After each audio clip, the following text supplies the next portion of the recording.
Back in Black by ThatOnePsycho Chapter 1. Inko stepped out of the car, pushing the door shut with a click and walking towards the door of the house quietly. Ishin hadn't been at the clinic, and he hadn't told her about anything happening today.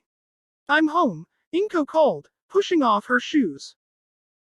She didn't really expect an answer. Karen and Yuzu were still at their clubs and, "Welcome home," a voice she hadn't expected to hear today, or anytime soon said.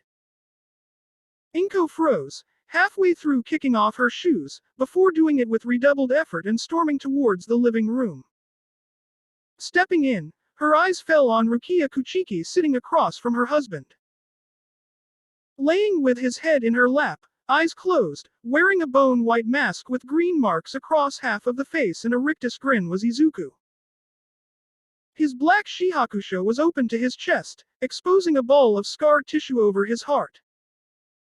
Hanging from one hand was a sheathed wakizashi with an odd, knuckle-duster suka. "You're back then?" Inko asked, voice curt. The smile on Rukia's face faltered. "He has his powers back." "Yes," Rukia said, eyes drifting down to Izuku. Ishin put down his coffee, swallowing lightly. "Dear," he started, only to stop under the withering look Inko gave him. She wasn't in the mood today. Inko Midoriya wasn't one for wanton anger, but she, like her son, was fiercely protective of her family. "I'm happy you're back in his life," Inko said, before taking a calming breath and continuing, "but don't think that means I'm happy with you, Rukia." I was busy," Rukia defended. "After the winter war, we had to recover. You were too busy to put on a gigai and come check on him?" Inko asked. Rukia had the decency, at least, to look ashamed. "No," she admitted, before meeting Inko's eyes with steel in hers, "but I'm not leaving him Aga." Before they could finish, a cold layer of hollow reiatsu, as thick as the sky and dark as an eclipse slammed into them. Izuku sat up. Eyes flickering open to reveal yellow pinpricks in his black sclera. Reaching up, he grabbed the corner of the mask and ripped it off, letting it shatter as it fell and grinning wildly at them as his eyes returned to their natural color and his reiatsu became a warm spring day. "I got my powers back." Sliding on the mask was like coming back to a home you never expected to miss after the longest day. Reishi gathered at the corner of his head before he tore at reality as harshly as possible. The energy warped and stretched in the wake of his hand, becoming a thick layer of bone over his face with a rictus grin while the scar tissue from the hollow hole he had gained during the fight with Ulquiorra aches.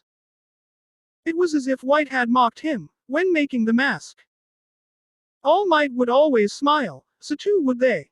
But the smile on the mask, he had been told by everyone who had seen it, wasn't the smile of a hero. It was a bloodthirsty, taunting thing. "What else were you expecting, hero?" Izuku's eyes flickered open to the UA classroom. Or, at least, what he imagined a thoroughly trashed UA classroom would look like. A long desk along one wall, the rest piled into a makeshift throne in the corner opposite it and a wall of windows at his back, chains covering the grounds of the school. "We ain't All Might, are we? We're a warrior." Has a point. Sitting on the teacher's desk was a tall man in a long, open coat exposing his chest. A wide-brimmed hat was pulled over his head, casting a perpetual shadow across his face where only a pair of glowing silver eyes could be seen. Shinigami. Vizord. Fullbringer. But not hero, not yet. Damn near not ever. In the opposite corner, slouching on his throne of desks, a color-inverted version of Jeshoku leaning on his lap, was an inverted Izuku. Skin as pale as snow, sclera pitch black and irises a sickly yellow. Even his hair had been bleached of all color, a hollow hole in the center of his chest, less than 2 weeks before the entrance exam. Rukia was cutting it close. Urahara couldn't do it any faster than he did, Izuku defended. "They could have told us they were doing it though." White stood up, stretching and popping every bone in his spine as he walked forwards. "Then maybe you wouldn't have done something so stupid while you couldn't hear us yelling at you." The next thing Izuku knew, he was moving on instinct, drawing Jeshoku from its sheath and blocking the attack from White's blade. 17 months, White snapped, leaning in an attempt to get better leverage on Izuku. Izuku refused to give ground, leaning right back. We made war on Soul Society for Rukia. We made war on Hawako Mundo for Orihime. When everyone forgot her, we were there to figure out why. And then we get thrown out like old Garba. Izuku slammed his forehead into White's nose, forcing him back. They were working to get our powers back. We weren't thrown out. They could have told us that. White snapped, spinning his sword so it was facing the ground. Izuku wasted no time doing the same, and they each grabbed their blade with both hands. Penumbra, Jeshoku, Izuku and White said as one, pulling the blade in two. It transformed into pure reishi, forming into a pair of knuckle-duster trench knives, one pitch black and the other snow white. Izuku couldn't help the happy smirk that spread across his face as he spanned the blade in his left hand. Oh, yeah.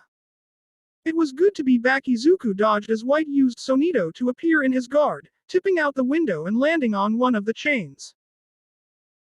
Kicking off in a shunpo as White burst out the window after him, he slammed one brass knuckle into the hollow's gut, using the other arm to block a retaliatory strike. Both flew back, landing on their own chains for a second. Then they took off as one. Izuku X knife ground against knife as Izuku met White in midair, a high-pitched keening as blade ground against each other. Then White slacked his jaw and a ball of green-black energy began to gather, causing the hair on Izuku's neck to stand up.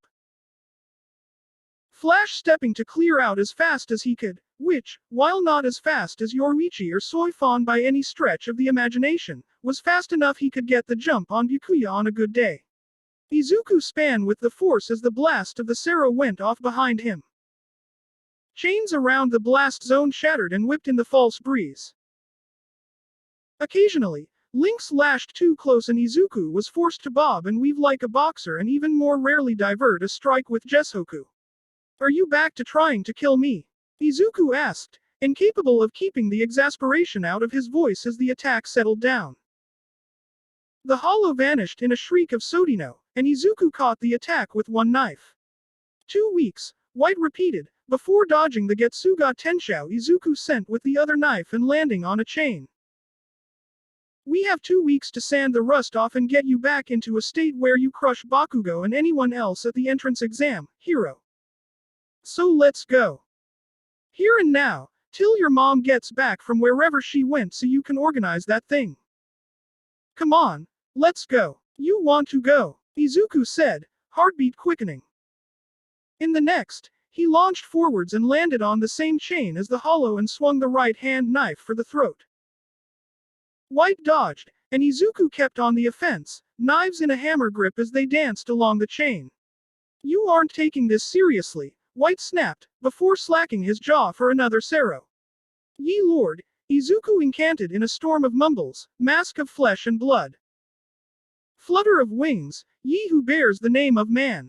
Truth and temperance, upon this sinless wall of dreams unleash but slightly the wrath of your claws. Blue fire exploded from his hand. Wearing with the Sero before both Hollow and Shinigami were blasted off the disintegrating chain in an explosion of spiritual power. Both landed, glaring at each other. You're happy they're back though, Izuku said. Why wouldn't I be? White asked. I'm pissed we were cut out of her life, Izuku. But that's in the past. Inko's home, Jeshoku said suddenly, standing on a rattling chain. We'll pick this up in the night, White said as the inner world faded. Izuku's eyes flickered open, aware he was laying on something soft. He sat up, gripped the corner of his mask and taking it off before turning to his mom. I got my powers back. Can I have my friends over tomorrow? Why don't we wait a couple of days? Ishin said, give everyone time to recover.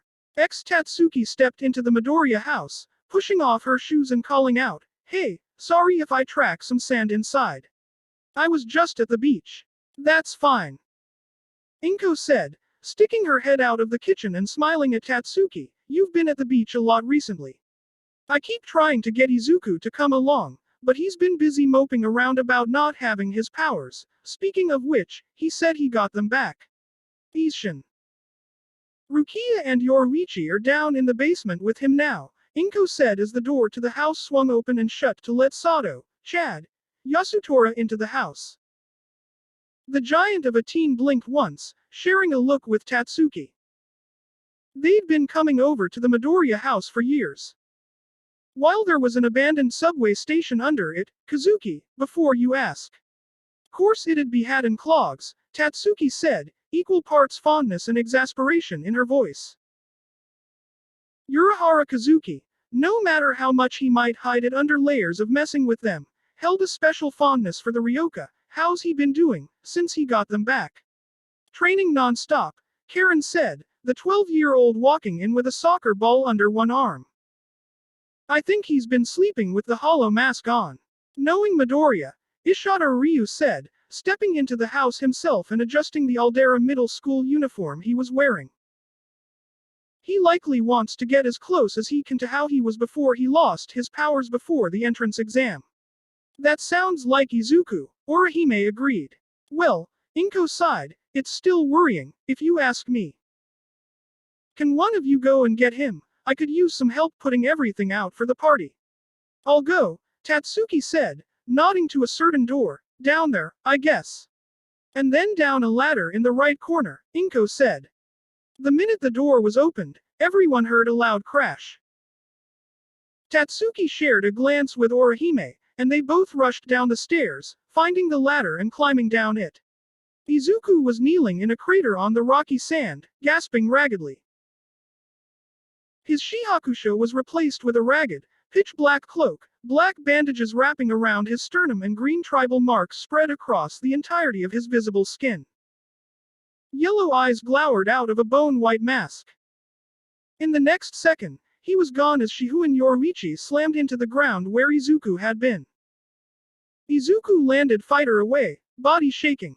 All right, Yoruichi said, standing up. That's, in the next second, she tilted her head to the side, dodging a punch from the black and green-coated blade of Jeshoku, both blades pitch black. Her arm lashed out, grabbing Izuku, disarming him and driving him into the ground with a loud popping noise that caused Tatsuki to wince. The marks along Izuku's skin vanished as he rolled onto his back, gasping in pain. And then threw the other, white knife at Yoruichi, who caught it before it got even close to its destination. That's enough, Izuku, Yoruichi said, reaching down and helping him sit up. Your friends are here. We can continue after the party. Hold still. Isshin. If you could not dislocate my son's arm next time, Isshin said, crouching next to Izuku, it'd be appreciated. Okay, Izuku, this is gonna sting. Dad, Izuku said, winded, I've had a hole blown in my chest before. I'll be fine, just get it done. Tatsuki watched Mr. Midoriya slowly work the injury before it finally popped into place and Isshin helped Izuku stand. Tatsuki, Orihime, Rukia. Isshin called, helping Izuku over to them. Make sure he doesn't put too much pressure on the arm for a couple of hours. His Raryoku will do the rest. Of course, Rukia nodded, before smiling at them. It's good to see you again. Back in Black by ThatOnePsycho.